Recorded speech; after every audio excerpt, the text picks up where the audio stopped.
am a child of the Most High God.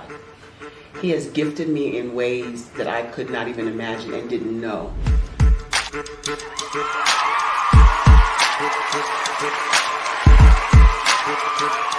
There was a time when I didn't know who I was.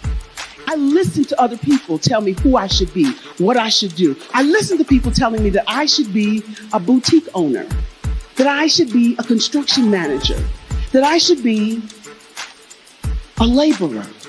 Have you ever felt like you should do something else, be something else, go somewhere else, be wherever you wanted to be, and you felt like you were in a box? Anybody in the room? And you couldn't get out. Anybody in the room? And you kept trying to go and you couldn't get out. Anybody in the room? But let me tell you, you need to rock the box. Rock the box.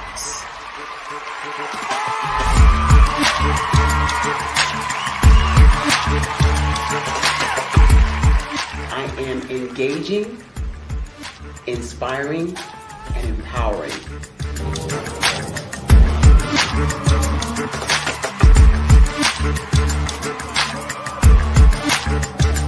I would give you everything I know.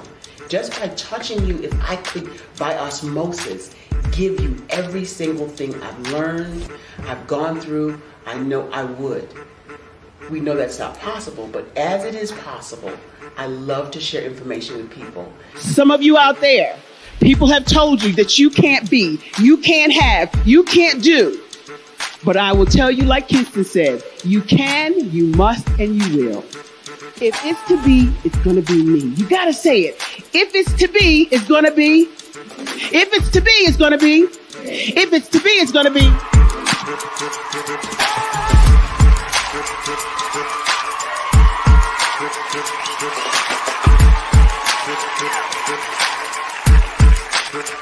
Barbara is because she believed what her mama said about her and not what other people told her.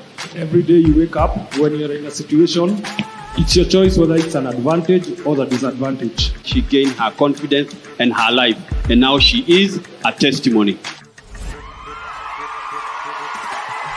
If I can help you elevate yourself, then I feel like I'm elevating my own self as well. What you know and I know together can change the world.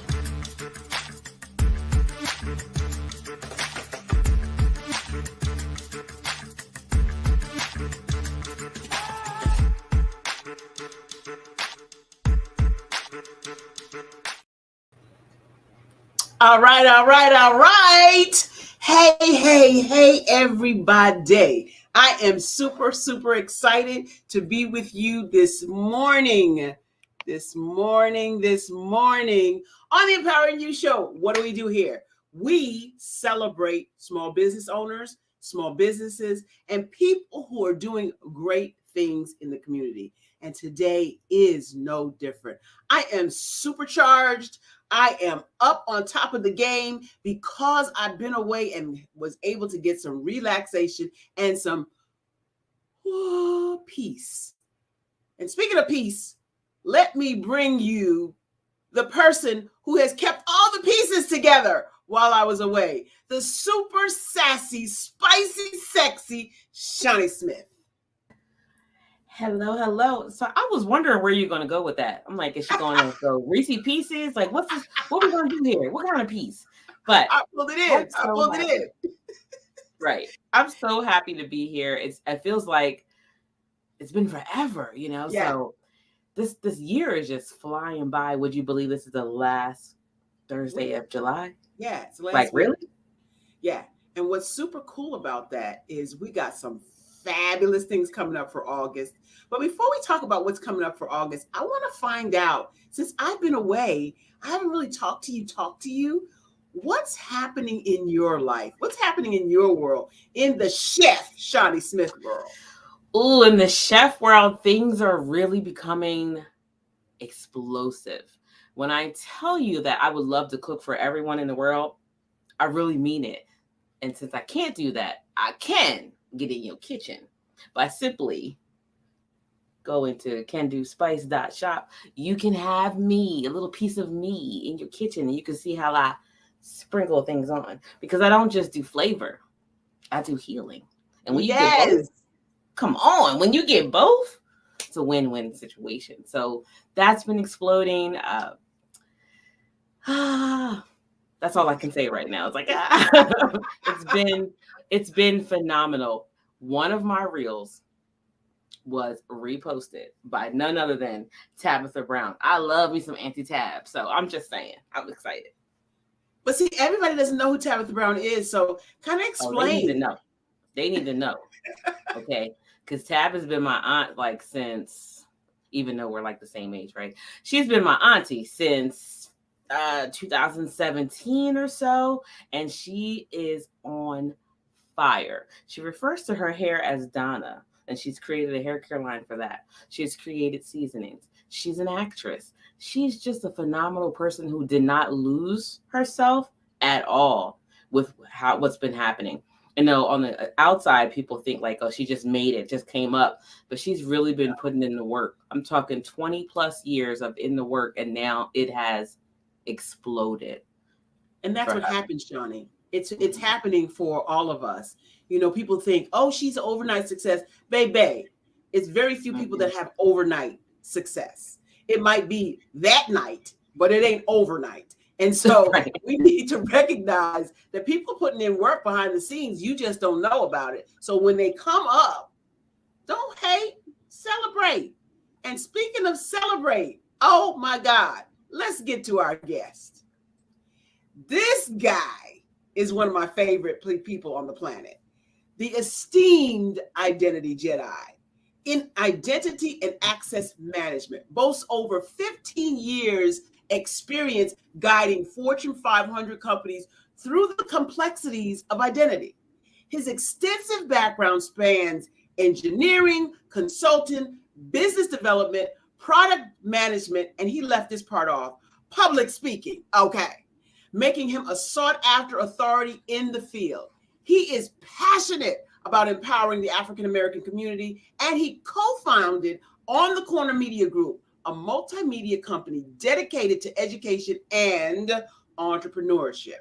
He also launched another company, Ebony Ascent, a powerful platform providing genuine insights on career achievement, financial literacy, my part, mental health, wellness, my part, mindset, my part, fostering individual and communal growth. Through his captivating podcast, Cocktails, Culture, and Conversations. Oh, by the way, why am I not on that podcast yet? Anyway, he offers an empathetic look at triumphs and challenges faced by business owners and change agents. He leaves a lasting impression on every audience he stands before. Help me bring to the show my buddy, David Lee. Good morning. Good morning. How are you? I gotta have more energy. I need the crowd to go wild, and the crowd goes wild. We gotta go How are you today, David? I'm doing good. It's a beautiful day here in hot Atlanta. Dealing with the nice home office decided not to work today, so we making it happen. It's all good. It's all good. It's an entrepreneurial thing, When you expect it to work, it don't work. So what do?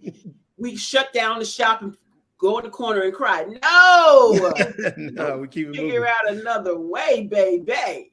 So pivot and prosper. That's it. Oh, I like that. Hold on, we have to make that a t-shirt. Oh, I'm gonna need parts though. You want my cash app? What was the saying? Pivot and prosper. Pivot and prosper. Yeah, I kind of like that too. Oh yeah. Okay, I have to make sure I scour both of y'all pages now. Make sure you're not doing something slick. Hey, we gonna get the hashtag trending. That's what we're get the hashtag. Oh yeah. So Identity Jedi. Tell us, what does that mean exactly? I know kind of what it means, but I want the audience to know what it means for real. Yeah, so it's just a branded moniker that kind of took off. So I've been doing identity and access management, going on 20 years now.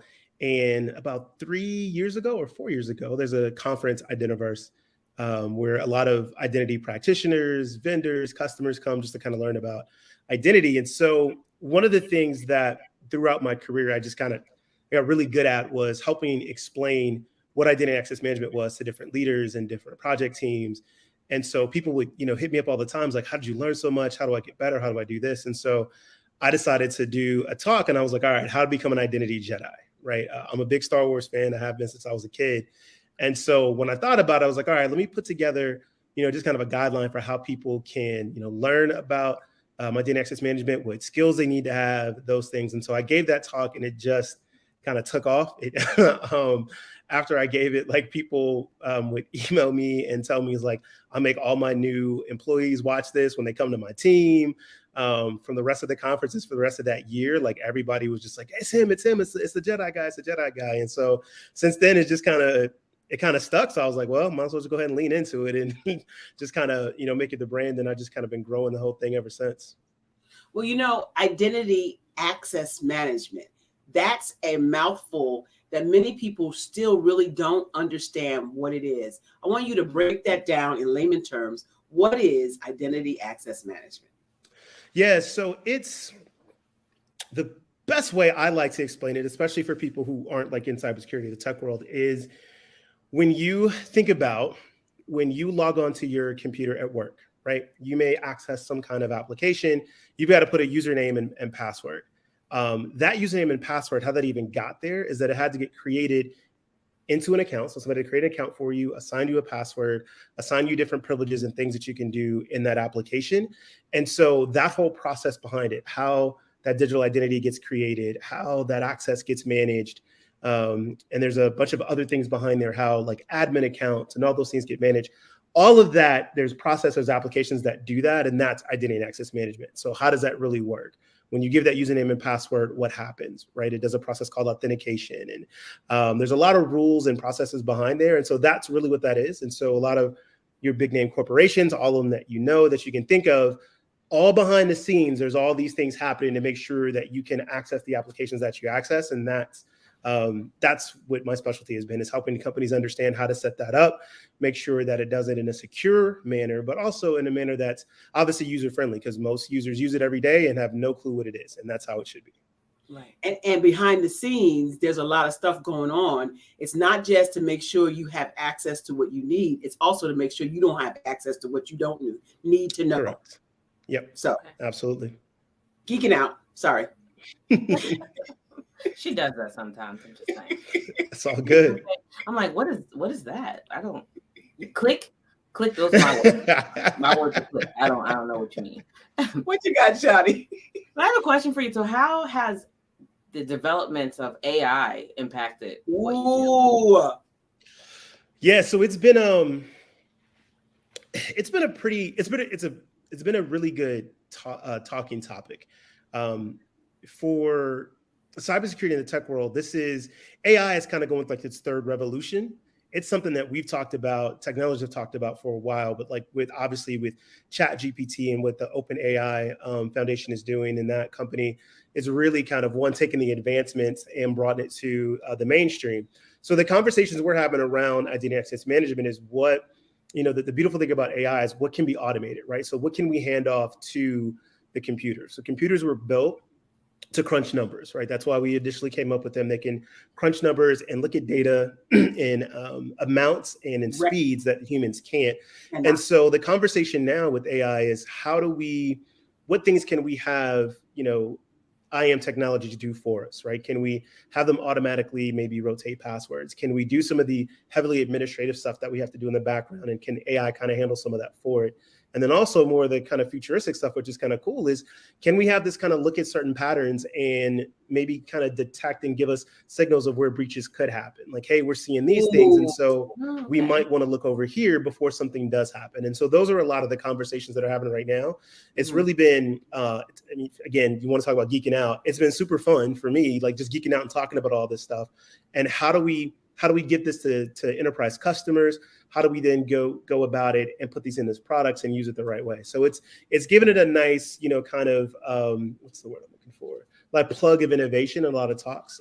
So it's going to be very interesting next kind of year and a half as we see how these things start to roll out. Wow. So go ahead. No, you go. So there's a lot of people that I talk to in different age groups, from mid 30s to like 70s, right? And some are really afraid of AI. And I try to explain to them, like, it's there whether you're afraid or not. It's been in use whether you want to use it or not. It's using you. So how do you comfort people? I mean, so listen, it's everything you do. So yeah, and it's a conversation we need to start having. One thing that technology in general and tech companies have been really bad at is communicating to end users, right? So communicating to the non-tech community, right? You get scientists, mathematicians, engineers, right? They just, we want to talk in our own language.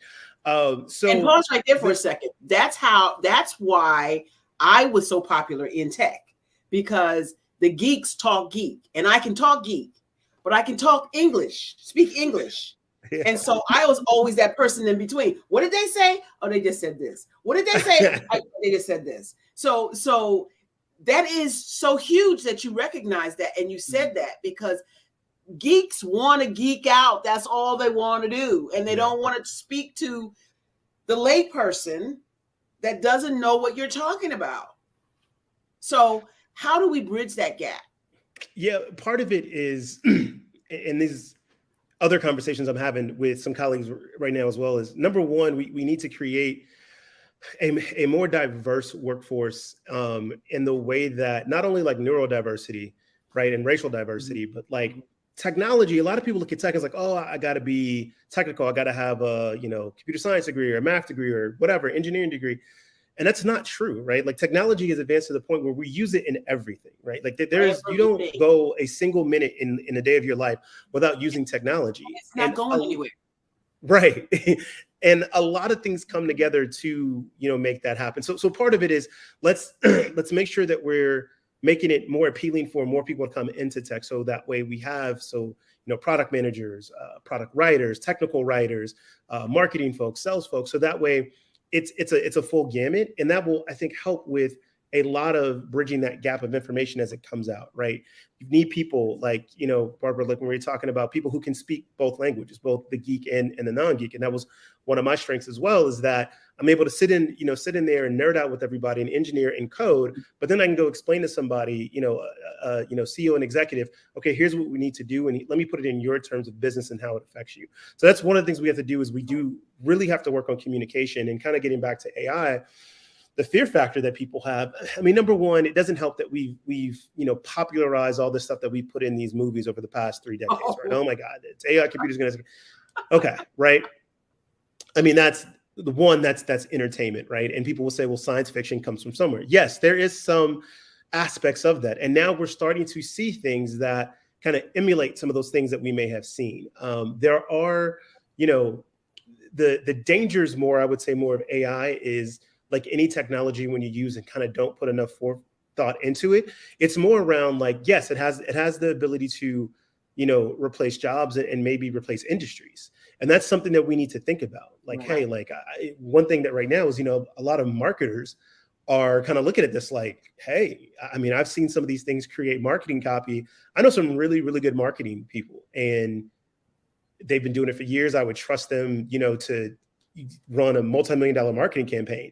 And I'm looking at some of their output, and I'll look at some of the things that, something like ChatGPT and Advanced, and I'm like, there's not a lot of difference in the output. Well, now the difference is in it's the knowledge and knowing, like, how do I apply it and what do I do with it? Exactly. It's going to create, even though it may take some jobs away, it's going to create new opportunities, new ways to operate in the business landscape. And those are the things that we need to promote. Yep, you might not be the best person to write my copy anymore, but at the same time, it's still not going to give you the human flavor as much as you want it.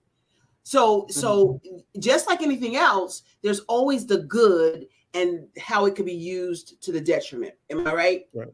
Yeah. Absolutely. And I think this is more, so I always like to bring events from like history, right? I think it's very important, that people understand, not only like American history, but world history. When you look at certain patterns that happen over the course of centuries, and if you look at how we moved from the industrial age, right, and we went from heavy manufacturing, and then we switched from that heavy manufacturing now to kind of more services. Like we're going to have that same thing, right? And I think we've had this slow kind of roll into the technological age, to where we've seen this happen a couple of times over I can say with the span of my lifetime, where you have technology come in and it's like everybody kind of like, oh my God, it's going to change everything. And it does. And then we adjust and we shift. I think what we're seeing now is we're getting more, to the prime of this technological age. We're starting to see things that, we didn't really foresee happening in this shorter period. And part of that is the onset of how fast we can advance things. I believe it's, and I'm probably going to misquote it, I don't know if it's Moore's Law. There's another one that just talks about the speed at which technology goes, that every time, we get one, the next one doubles, right? So we get faster and faster and faster. An example. Smaller and smaller.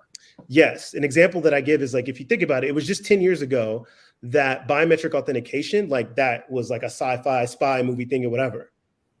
Look around, you do it every day. I know what biometric authentication is. Break it down for the people in the back. Yeah. So biometric authentication is if you have an iPhone, Face ID or Touch ID, right? Using some kind of, what they call a biometric. So bio obviously stands for biology, metric to authenticate to say this is actually you, like your fingerprint or your eye, something like that. We would always see that in these crazy spy movies and stuff like that. I'm like, oh my gosh. And so if we think about it, iPhone back 10 years ago rolled out Touch ID, which was fingerprint. We had never had that on a cell phone. Like nobody even thought about that, right? And 2 years later, they come out with Face ID, right? And now it's on everything. It's on, either it's Android phone or whatever. And it's a way of life. People are just kind of used to it. I take it that means you're an iPhone user. You just try to slide that in there. We're not doing that. Okay. So that one was just purely stating facts. The iPhone had it first. Apple had it first. So I'll tell you a quick funny story why I know so much about this one. Specifically, at the time I was researching and looking to build a similar type of thing for the hardware to have biometric authentication into a phone. And there's a whole bunch of technical stuff I was looking to do with it. And I came across an investor who told me, he's like, look, you have a really good idea. He goes, and I think you're going down the right track. He goes, here's the problem. He goes, and I can't tell you who they are, but there are a number of companies that have multiple millions of dollars more than you that are going down this same path. And the chipset that Apple used to put in their phones was from a manufacturer that I was researching because I was kind of looking to do the same thing. And so that's how I know so much about it. I know like Apple had it first because then they bought the rights to the chipset company, and it goes on and on from there. So that was purely just the fact that Apple was looking at it first, and then everybody else had it. That was not a dig at the Android lovers. And he's an Apple user. Okay. I mean, look, superior interface. So we're not gonna have that conversation. We're not going there. You slid something else in though. Like I just keep seeing it. So, I don't know. He did slid that right in, like rolled right off his tongue, right? So yeah, I mean, it's literally true. Like you can remember watching movies and they killed a person and then they gotta like pick their phone up, put it to their face to unlock it, and it was like, whoa, that was Terminator level right there. And now, yeah, we also thought that moving staircases and stairways was futuristic too in the Jetsons movies, and now we're there in every airport and every store. So just saying. Now we're like, what do you mean you don't have an escalator? Right. You want me to walk? So I have some funny story about that, but we won't talk about it right now. I want to know, you got some stuff coming up, and you hold it out, you holding the bag out. You got to tell us what's going on with you. Yeah, so it's been a very interesting year, a very good summer. So the summer started off with I was able to speak. I was given the opportunity to speak keynote speaker at Identiverse, which is one of the premier identity conferences in the world. It was amazing. It was in Las Vegas. I had my media team down there to capture everything. We kind of did everything kind of documentary style. So that kind of kicked off the summer. It was an amazing event. Loved being out there with my colleagues and kind of giving the talk, and it hit home, inspired a lot of people. I got a lot of people reaching out to me afterwards, kind of wanted me to come speak. And so then I followed that up with the release of my first book that dropped. Thank you. I dropped it on Juneteenth for the culture. How do we get it? How do we get it? How do we get it? So it's available everywhere. You can get it on Amazon. You can get it on Barnes and Noble. It's globally worldwide distributed. The name of it, and I'll drop a link as well to make it kind of easy, because it's a long name and you kind of have to search to find it. But I do have a copy right here, right? So it is called The Only One in the Room, The Unwritten Rules of Being Black in Tech. Where's mine? And so, yours is upstairs, ready. It's already signed. I just got to ship it out. I've been working with the logistics company to handle all of that. On the way to the post office. So yeah, this has been a baby project for mine for a good couple of years. I had the idea to write it 3 years ago, right when I left Amazon, and right during the middle of the pandemic. I just kind of really thought about, some things that I wanted to tell, and stories and knowledge that I wanted to share. Being Black in tech is an adventure, right? And there are a lot of things that during my career that there were many moments I was like, wait, we still do this? Like, this still a thing?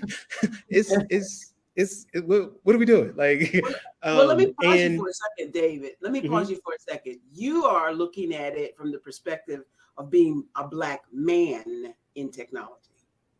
Now, I want you to talk about, though you can't talk about being a female, but I want you to talk about the difference between being a Black man in technology and being a Black woman in technology. Yes, I will. As you said, obviously not a Black woman, but I've talked to a number of them, and the stories that I hear, while we can connect and we have similar stories, it's when I hear from them, like, it's even worse, because there's still certain aspects I get when I walk into a room because I'm a man, right? Yeah. Even though I'm Black, and they'd be like, he probably went to one of them colleges, right? And I get a lot of those. You right, and I did. ANC, Aggie, let's go. And I get those. Wow, you speak so well. Like, everything I do is a surprise, because it shouldn't be. It's what I hear is even worse for Black women. They walk in because they have that, and you're a woman in tech, so it's like, oh, nice of you to join. Like, here's the lunch order. Like, what? Wow. Oh yeah. Like, oh, you shouldn't really. Oh, make the coffee. I had that. Did you make the coffee? Did you? I've heard stories of, comments about, like, their hair and the way they're worn and the way they dress. And, it's the whole, and I talk about this, someone in the book, like, having to walk this line of being confident, before, for me as a Black male, not coming off as aggressive. And as I've talked to Black women, it's like, I have to be confident, but then you're going to be called something else, right? It's like, oh, now you got an attitude, right? And the killer words in tech and corporate America for Black women is attitude, and for Black men is, oh, he's aggressive. It's this, and it's like, what is that? I was like, but I'll watch, this white CEO come in and just railroad everybody, say whatever he wants to say, and walks out. Man, what a leader he is. Wait, what? How's that working? How's that working again? Yeah. So but they people keep saying, why does it always have to be about Black and white? Because you make it that way. Right. Why are you making it that way? I'm intelligent. This man is intelligent. We learned to speak English just like you did. Now first language, in fact. It's your first language. And tech is your second language. Yet it's like, what's the deal? But anyway, I'm super excited about your book. I got to tell you, I'm wanting to promote it. And we are probably in the near future going to do a whole month series on authors, because we just finished our next book being launched on August the 5th. So we're at 30 minutes. of the show, and we haven't even begun to scratch the surface. Stay tuned. We're going to come back after a commercial. David Lee, Jedi identity guy. We're coming right back.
Yeah, and we're back. Listen, David's just talking about his new book. I'm super, super excited. You're gonna have to shorten that, son, because we can't remember that. We're gonna be like some easies that people can remember so that you can just roll it off your tongue. It's gonna be good for us. I also want to talk about Saturday, a week from this coming Saturday. I had to look at my calendar again. The Empowering You series continues with Let Go of the Past and Step into Your Greatness. It's a book launch, and we are looking forward to having a link for you by next Thursday that you might be able to attend without actually being in the room. So look forward to that. Super excited. Oh my God, the authors, we met with them last night, and they are psych about this book launch. Listen, David, did you do a launch for your book? Not yet. So I'm planning that with my team. We kind of talked about it. We wanted to do something where obviously we can kind of get a reading, kind of get everybody in the room. And when I started to look at it and started polling people, like there was people from everywhere. And I was like, no matter where we pick, like this is not going to work. So what we're planning is we're going to do both a virtual and one in person. So we're going to do something, nice and cozy out here in Atlanta. But then also set up to virtual so people can attend and check it out. So we are, the team is putting that together now. So we're going to be having that, thinking probably like end of August, September. Please put some flyers out so that we can push it out for folks to hear about it, because we definitely want to promote you. We have to promote each other. We have to lift each other up. Absolutely. This is how we grow. So the book is done. You had this phenomenal talk. And something occurred between the talk and the book. I don't know if you know what I'm talking about. So, do you know what I'm talking about? I don't quite know. A couple of things happened. I'm talking about your discovery that you actually are a phenomenal speaker. He's so doggone modest. I want to just go over there and just shake him. Like, stop it. Yeah. See, he can't even articulate when I say you are a phenomenal speaker. Stop playing. This is true. I think for me, it's something that I've had this for so long. The first talk I gave, man, I gotta ask my mom. It was maybe like 9 or 10. Was the first talk that I gave, and it was at a Wait, 9 or 10 years old, or are you saying 9 or 10 years ago? No, 9 or 10 years old. Okay. Yeah, it was like a, you call it a graduation, but you move from like 4th to 5th grade or something like that, whatever, and kind of give you a nice little graduation exercise. Yeah, and so I remember that was the first one that I gave, and I don't remember all the details of why I was chosen or why I asked to do it, but I did, and I just remember that we went and I had this this plush purple suit. I'll never forget that. Not the plush purple. Plush purple suit, and I'm up there, and I just I kind of gave a talk, and like the teachers were just like, oh my gosh, like what is this? And so I've always done it. I remember speaking at my dad's church in LA, and my dad and I weren't super close, but I was visiting for a weekend, and again they asked for people to come and speak about something. I don't remember what it was, but I got up and I went and spoke, and my dad calls my mom, and he's like, did you has he always done this? Like so it's something that for me, right? And I Barbara knows me better than it was. I realize I've been blessed with talents, right? And but I'm not the type of person to kind of flaunt them in anybody's face or over them. So I've had this for a while. I've this ability to talk and engage with people, and I've had it my entire life. So for me, when people react the way they do, it's not surprising, but I'm just kind of like, it's off-putting, because I'm just like, all right, this is just, people are like, oh, did you practice that, do this? And like the part that really gets them is like, no. I mean, half the time I just like, nah, they asked me to speak and I came up with it like 20 minutes ago. I was like, all right, cool. Let me hop on stage. Yeah. The keynote was a little different. I did, practice, kind of put that together, but I think the whole speech came together really like the night before. So it's something that I have definitely leaned into the last couple of years. And then this year, like just seeing the reactions, the emails, the texts, like just everything that I got the past week after that, I was like, okay, this is, definitely something that I'm leaning into more. Starting to kind of put like the team in place to kind of handle some of this. I've been requested by a couple of companies to come in and speak to some of their resource groups and things like that. So we're going to continue to push that. There are a lot of things that, not only that I want to, share with people, but, really, connect with and help, people kind of get comfortable in the things that they can do and where they are, and sharing these stories and realizing that, it's through that we learn the best, right? You don't always go through something in your life for you. Sometimes you go through it for other people. Never. And I think sometimes people don't realize that. So yeah. So I agree wholeheartedly. Most of the time we go through things for other people. But you recently hired me as your coach, as your speaking coach. You've been speaking for years. And so why now? Why now did you think, after you are a phenomenal speaker, that you felt like you needed a coach? So I'm gonna be really honest and all the way real. I got tired of watching these whack MFers up here, and I'm just like, hold on, like this ain't. If they up here doing this, like some need to be different. I was like, okay. It was like years of friends and family telling me like, man, like you really need to do something with this. You really need to do something with this. And at the time that we connected, I was a part of the Black Business Olympics, and I'm really big into like just energy and that spirit connection. And it's like seeing you, I was like, there's something there, right? And I've told Barbara this before, and I would tell everybody I was and actually still am anti-coach unless her name was Barbara Smith. Because he was anti-coach from the start. Like first thing he said out. Tell him, David. Tell him.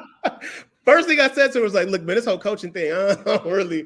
But I was like, clearly, I was like, there's a difference between where I'm at and where you're at, right? And I've never let my ego get in the way of like, okay, there's something that I want, and there's like, but I don't have it, but this person does, and if they're willing to share with me, then I'm willing to humble myself and say, okay, I'm gonna listen. But my thing is, I will listen to people who have information worth giving, and not everybody does. And there's a lot of people who get up on these stages and do all these things, and it's fake, right? They're telling you stuff that you could just figure out, or it's just the intention behind it is I'm trying to make money and do this. Their intention is that I'm trying to better somebody. And so I just ran into a lot of bad coaches out there and bad coaches, and I've got friends who got taken by this stuff, and I'm looking, I'm like, yo, you're not helping. Right. You're making this even worse because this is a value that somebody can give. So I was very, very leery of it. I've seen people get caught up in it, but there was something different when we talked, and I was like, okay.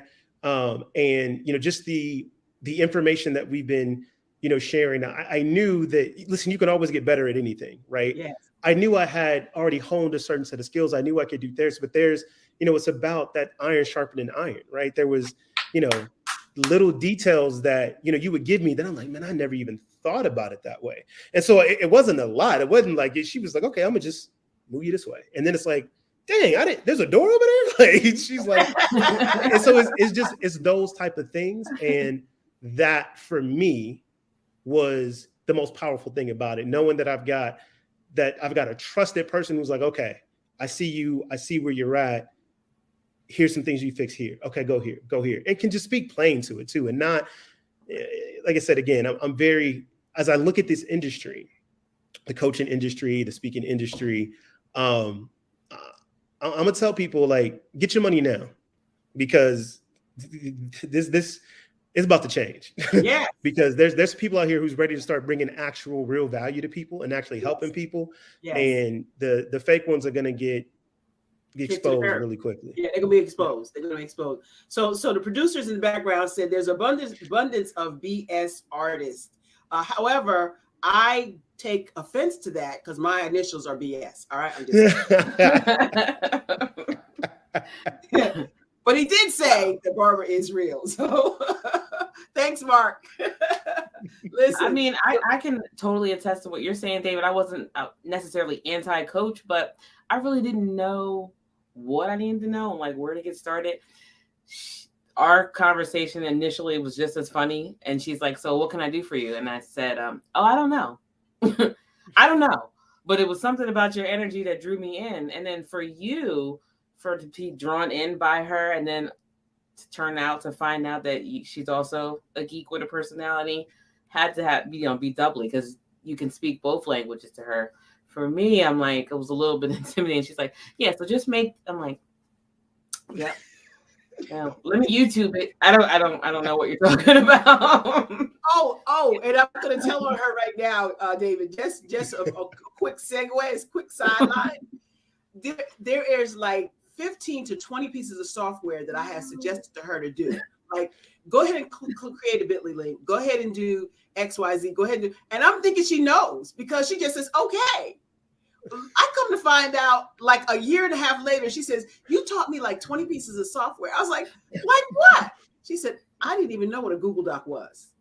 I was like, what? You didn't really have to expose that. You didn't have to know that. Of all the ones to choose, that's the one you're going to choose. I should have said Bitly. Jot form. You're going to say Google? She said, you taught me so many things. But she is an expert at all of them. All joking aside, she picks it up, she reads it. And I used to say in my geek years, if you can read, point, and click, information technology is not hard. Read, point, click. It's not hard. But people want to make it more convoluted than it is. But Shani is a superstar in the background doing all kinds of stuff. Whatever I asked her to do, she never says, I don't know how to do that. She's getting more comfortable with saying, I don't know how to do that. But for the most part, she is one of those people that can pick it up and do it and get it done and get it done with excellence. And so I just want to applaud her publicly again, that she is my right hand, right arm, right eye. She definitely supports the BHS and Associates organization to the hill. I want to switch gears a little bit. What's coming up for David Lee? So some pretty big things. We talked about the book signing. Can I stop you real quick? I'm gonna need you to go ahead and toot your horn. Give me some energy. You see what I'm saying? You know what I'm saying, right? Got some pretty good things. No humbling here. This is a big deal. It's a big deal. It's a big deal. It is. Listen, it's part of. So here's the thing. I've been. Number one, I appreciate you telling me that, Shani. Thank you. I'm working on this side of trying celebrating in the moment more. Like, part of my personality, which is both good and bad, is that. Notice you stopped. You stopped yourself from saying trying. Did you notice that? Yes. Yeah, okay. I did. is, you know, I usually stay even keel, right? And when I set goals, since I was a kid, it's always like the standard that I have is 10 times above what anybody else has, right? And I do that because it pushes me, and I don't settle for anything that's up there. Because then if I do that, I know all the other stuff that I'll get, right? So first thing I can remember is like, I went to go play football, right? I never played. My buddy came and got me over the summer because you're not doing anything. Let's go play football. I was like, all right. I was like, what if I'm going to play? I'm going to be a starter. I was like, what's the highest level? He said varsity. I was like, all right, I'm going to play varsity. And I was like, I'm not going to, you know, that's what I want to do. I'll play varsity. I don't know anything about this. I don't know that freshmen aren't supposed to play on varsity. Whatever. So I'm out there and, you know, working my butt off, learn. By the end of the year, I'm on varsity team, right? And I'm like, okay, cool. I did to me, I'm just like, it's a goal. I said it, I did it. And everybody's like, oh my God, you made this, whatever. And I'm like, but I don't know that that's not what's supposed to happen. So it's just been like that my entire life. So where I'm going with this is like, I talk about these things because it's like what I have planned and the things I'm going to do over the next 10 or 15 years, that's my focus. And I get so caught in focus on that I don't sometimes, when I talk about the things, people are looking at me like, bro, like you just, you're not going. And I'm like, yeah, but right. It's this stuff coming. So I appreciate it. I'm getting better at that, taking time to kind of celebrate it. The last couple of months have been a whirlwind.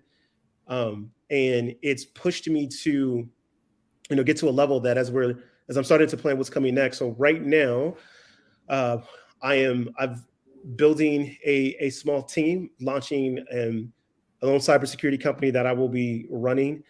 We are currently working with the U.S. Army, so we're on a bid for a contract there. So we'll find that out in a couple of months of whether that gets awarded, which will allow us to kind of fund ourselves for a little bit. And we are looking at building a consolidated kind of AI-driven, you know, cybersecurity tool that will help a lot of these organizations from the identity side and both security side kind of handle a lot of these things a lot better than they are right now. And so we've been building it the past couple of months. We've been making some really good progression on that, talking to some venture capitalists.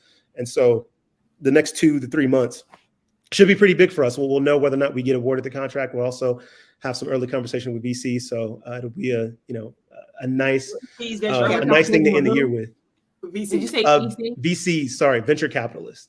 So we're looking for, you know, people to invest in the company so we can go out and hire some more engineers, get a good, you know, trainers, speakers, those kind of people. Yeah. So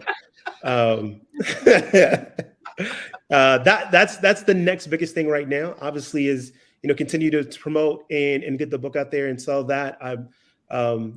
As I said, we have some interest in some organizations have reached out asking me to speak. And so those are kind of the two main things I really want to, you know, make sure that obviously for the sales, let's be honest, I'm a capitalist. I want people to buy the book, but also because of the conversation that has already been started. I've had a lot of you know, white executives kind of reach out to me and they've read the book, they like it, and they're asking questions and they're like, you know, I loved when you talk about this. And he goes, well, this could really apply to anybody. And I'm like, that's the whole point, exactly. Right? There's nothing magical in this book. It's just the fact that this information, right. Isn't apparent to certain groups. And specifically, so I spoke to I'm Black. I was like, to Black people, it's like, here are things that like these unwritten rules that you won't know about because you don't grow up in this environment. You don't really kind of speak this language. So here are things that you should know. Right. And one thing I want to get to real quick, Coach Smith, you brought it up, is that, you know, when I came up with the idea for this, what I wanted to do is inspire kind of an anthology series. Like, I want a Black woman to write this and go, hey, like the only one in the room, the unwritten rules of being a Black woman in tech. Because there's things that I will never understand. Right. So, and I want people to be comfortable telling these stories. And it's the only way that any of this gets better is that we constantly have these stories without fear and we talk about them. Right. Because talking about something that's uncomfortable doesn't mean that it has to be a bad thing. It just means you have to learn how to talk about something being uncomfortable. And we talk about it enough to guess what? Now it's comfortable and now we don't have to talk about it anymore. I know a woman who will be perfect for that. Actually, that is what the TEDx talk is about. It's about my journey in tech and how I was not included. The theme for the TEDx Mellon Street is talking about inclusion. And so one of the stories that I'm giving on that, you know, kind of spoiler alert, is how I was treated in tech. Right. It's part of what makes it scary.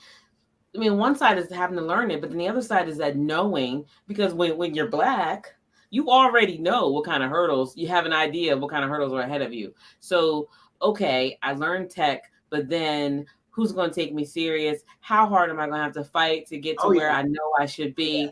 And those kind of things coupled with it make you just discouraged and say, never mind, I'm not going to mess with AI, even though AI is clearly messing with me. Yeah, even at the beginning stages, like women in general were taught in my era to be teachers, to be nurses, to be secretaries. Nobody ever said you were smart enough or that you should go after anything, because there was no technology when I was coming up. Okay, let's just say that part. But I was already a geek without even knowing. My parents didn't even know I was a geek, taking things apart and putting things together. When I was supposed to be playing with Barbie, I was just popping her head off and using her as batting practice. But, still don't like dolls. Anyway, I'm just saying, having a moment. But as I grew, even my counselors were saying nursing, teacher, they weren't. Right. So are our school systems still cultivating these kinds of career choices as opposed to science, technology, engineering, math, and arts? Mm-hmm. Are they still cultivating that? And if they are, that's part of the problem. The second problem is when we get in the environment, David, who do we look to mentor us? Right. Where are our mentors that look like us? Right. They're not there. And so now you don't have anybody mentoring you. You don't even know the first avenue to go down. And then you're dismissed and eliminated and omitted and passed aside and shut down. Mm-hmm. One of my favorite statements is from Kamala Harris when she was talking and somebody cut her off. It happens all the time in tech meetings. And she said, I'm talking. I love that. I need that to just like replay. But that's what happens for women who are of color in the tech industry. And it was, my first two mentors weren't Black, right? And you said they were or they weren't? They weren't, right? It was so, I'm connected with people and they took a very raw 23-year-old who knew he was smart and helped me refine, how I could kind of move throughout, corporate America. They saw the talent coming. They were like, okay, this kid, he's got it. We'll rough around our edges. Let me teach you how to, move in this society, right? And they knew enough about me at the time where it's like they couldn't just come and tell me like, look, man, if you keep talking like that, you ain't gonna make it. Because I was a little militant. I was a little militant coming out. Look, spent 4 years at HBCU. Like I was like, look, so, but you came out like this. like this, I was waiting for somebody to say something about my degree. Oh, you went to A&T? Yeah, I went to. I was like, I didn't go to an HBCU, but I felt kind of the same. Yeah. But as I started to kind of get older and I started to find some more peers and some Black mentors, it was this, to your point, Coach, it's you'll come into the environment and you have nobody else that looks like you. So you don't know, again, the unwritten rules. You don't know the things that are happening that everybody else just knows that you don't, right? You don't know that like playing golf isn't playing golf. Exactly. Playing golf is where they're establishing relationships. Listen, it's where they're establishing relationships, where they're making deals, where they're closing deals. And doing these things to where like, hey, and I explained it in the chapter in there, it's like, this is spending 3 to 4 hours with somebody that you normally will not get a chance to do, right? And when you understand relationship building, right, then you understand why it's important. And so I tell people, it was like, listen, I named the chapter Learn to Play Golf. And I even said, look, listen, you can tell me, but I hate golf. I was like, okay, but that's not the point.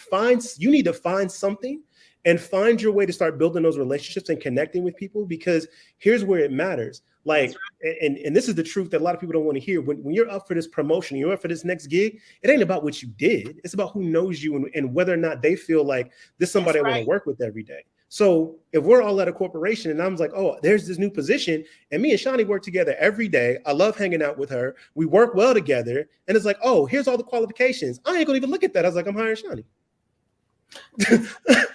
But what do I do if I can't play golf? Like, what do women do? Like, we're not getting invited to the golf course.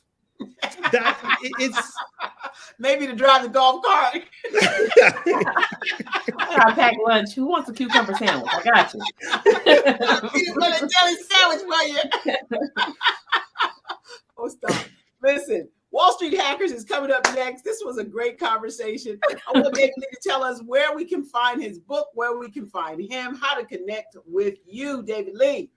Yeah, so I am davidlee.com. That's my website. That's the best way to connect everything. The information there is about the book. You can email me there as well. There's a connect button.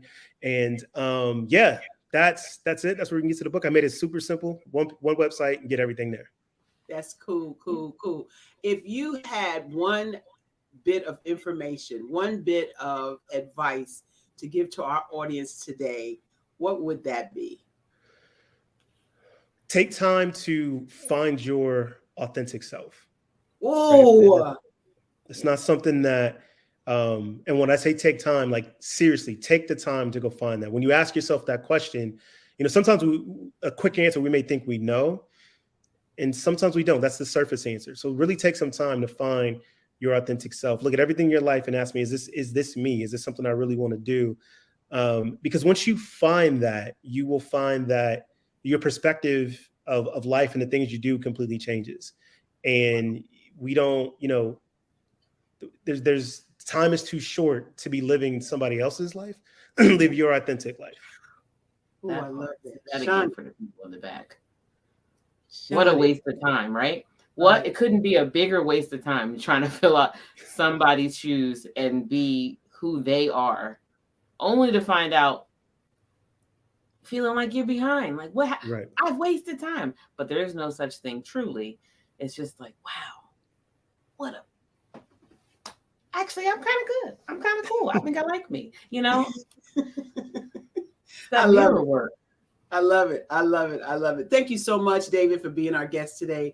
Shani, thank you for always holding things down. Mark, shout out to Mark Lee in the background, producer extraordinaire. Hang out with me in the green room for just a couple of seconds, David, if you don't mind. We are out of here. Listen, Sisters Inspire Sisters to Advance is coming up October 13, 14, and 15 in the beautiful city of it. I was going to say Atlantic City. No, it's Ocean City, Maryland. I got the dates wrong. I'm just excited today. David, you have been a phenomenal guest, and it has made me so happy to see the successes that you have. I love when people are coming up, especially when they're coming up and bringing people with them. Thank you so much, everybody out there. We are out of here. Take it away, Mark.